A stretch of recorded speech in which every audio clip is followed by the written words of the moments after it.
Hey, I'm Scott, and I am an American who's been living in Thailand for the last 30 years. And I've been married for about 26 years, and I have two grown children here. Now, today we're going to talk about the one thing that bothers me about living in Thailand because I've had the chance to reflect on my journey as an expat, and over the decades, I've experienced the highs and lows here, building a life, creating a content for the media outlet that I worked for the various magazines, for my YouTube channel, and also forming deep personal relationships and professional relationships all over the country. And with that said, a question looms, and that is, should someone like me be allowed permanent residency or even citizenship in Thailand? It is a question that digs into what it truly means to belong to this country, and one that I think deserves a little more attention. Now, obviously, I think I should be allowed to get my permanent residency, and you know, this is something that I've thought about long and hard, and I go back and forth. So we're going to talk about the pros and cons of everything. But anyway, I just want to say first, if you like this video, hit like. If you haven't subscribed, please subscribe and hit the notification bell so you'll stay informed of when my next videos and streams are coming out.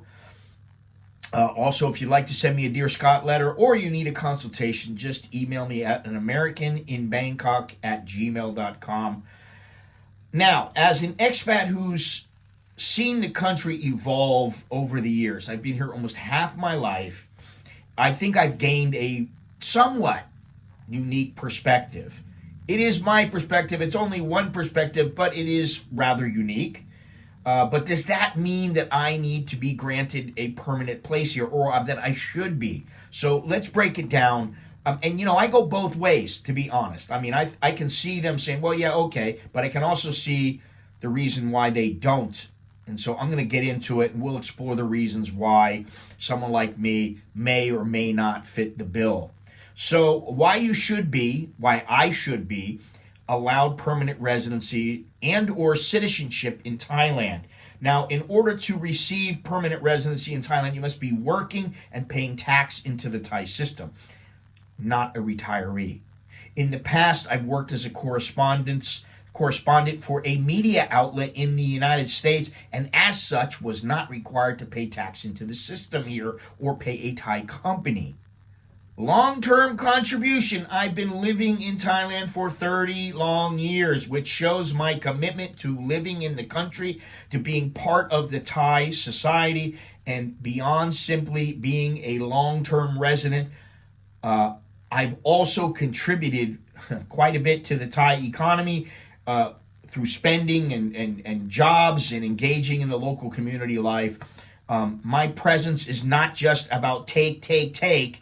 It's also about being part of the fabric of the society.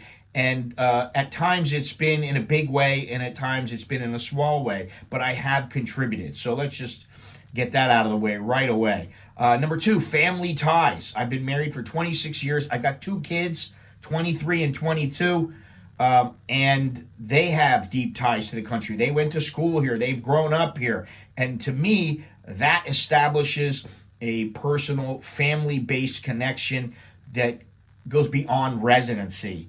This gives me a level of integration that should count for something when the nation considers who should be available for permanent, they should consider to become a permanent resident.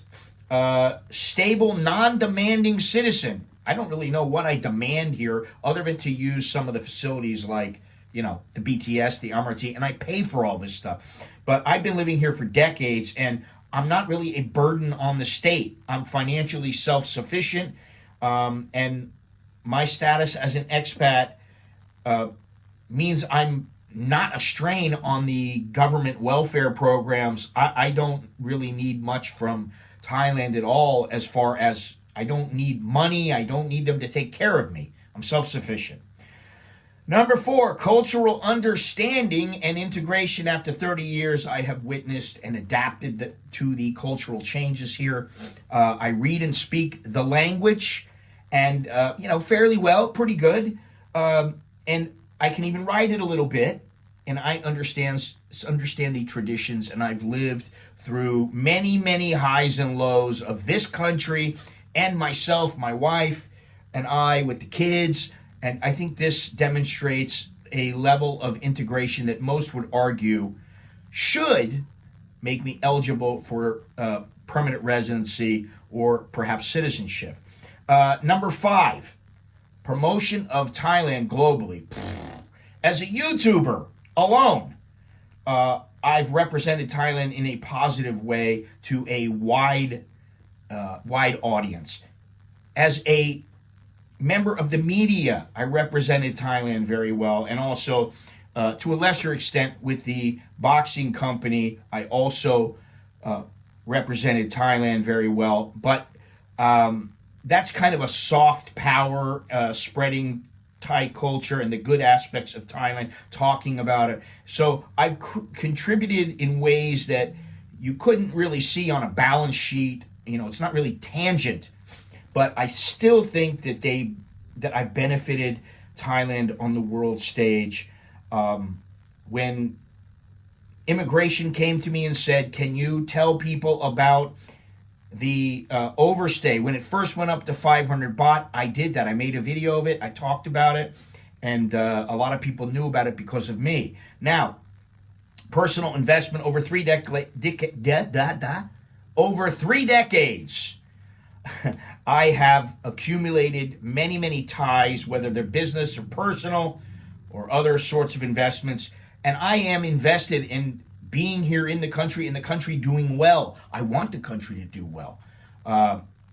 So I think that citizenship or permanent residency could be a way to cement my ongoing role here as an active participant in the country's future. Now, some ways where I should not be allowed permanent residency or citizenship. We'll talk about those. The legal and cultural limitations. Thai citizenship and permanent residency are traditionally granted under strict legal criteria, primarily for those who have been in Thailand for long periods of time and shown significant contribution to society. My time here is notable, but citizenship is a privilege. So is permanent residency. It's not a right. I understand that. And Thailand can be very picky, and guess what? They're allowed to be picky. It's their country. Number 2, unbalanced access to rights. As a long-term expat, I already benefit from a fairly privileged position. I have stability. I have health care. I have a relatively low cost of living compared to the West, and it's an expat-friendly environment. The Thais are very friendly. Granting permanent residency or citizenship could be seen as tipping the scales in a way that might not be perceived as fair by those who have contributed more directly to the country's economy, development, and social welfare. Okay, I don't know about that, but okay. No problem. Economic and employment concerns. Some might argue that giving you permanent residency or citizenship would prevent job opportunities for locals, especially since many expats take up jobs in the education, hospitality, or other sectors that could be filled by Thais. I'm not taking up any jobs. Okay, let's just dispel that theory right away. Number 4, loyalty and integration. While I have lived in Thailand for a long time, critics may feel that I am not fully integrated into Thai society. I am not Thai. My roots, my culture, my values, they're different. Thailand has the right to preserve its national identity. Citizenship or permanent residency would be an open invitation for people to become more disconnected from their original cultures in the name of convenience. Okay, I don't really understand that, but I do believe that this is something that I just believe it's a privilege. So if I were granted that, it should be viewed as such. I'm not just, you got to give me this, I heard somebody say on a video the other day, oh yeah, I'm married to a Thai, and because of that, I really should get residency here. because I don't think I should have to pay more than the Thais do here. Okay, I don't really think that's a great reason, but I think there's other factors that need to be factored into the equation. Ultimately, the decision depends on Thailand's priorities. If they are open to allowing more foreigners with strong ties, contribution, and integration to stay long term, then I guess maybe my case is compelling. I'm not counting on it, but if they are more focused on maintaining a distinct national identity, preserving resources for citizens, and keeping a tighter grip on immigration, my case could be viewed more skeptically. And guess what? I think it is viewed in that light. I think they do want a distinct national identity, and they do want to preserve their resources for citizens, and they do want to keep a tighter grip on immigration. And I do think that they view me as someone who probably doesn't really deserve to stay. And you know what? That's fine, whatever. But I know there are other countries that you don't have to do quite as much, and they will give you citizenship or allow you to have citizenship, allow you to have permanent residency. But that's not Thailand. So, I'm not bitter about it, but it is something. It bothers me more than the pollution, the traffic, the dual pricing. It bothers me more than anything else. And you know what? I've come to terms with it, and I don't feel bitter about it at all. They have the right to do and feel however they want to. So that's all I got to say about it, really. I'll be fine without it. I'll be fine with it or without it. Anyway, remember to smash the like button if you like this video. Subscribe, hit the notification bell.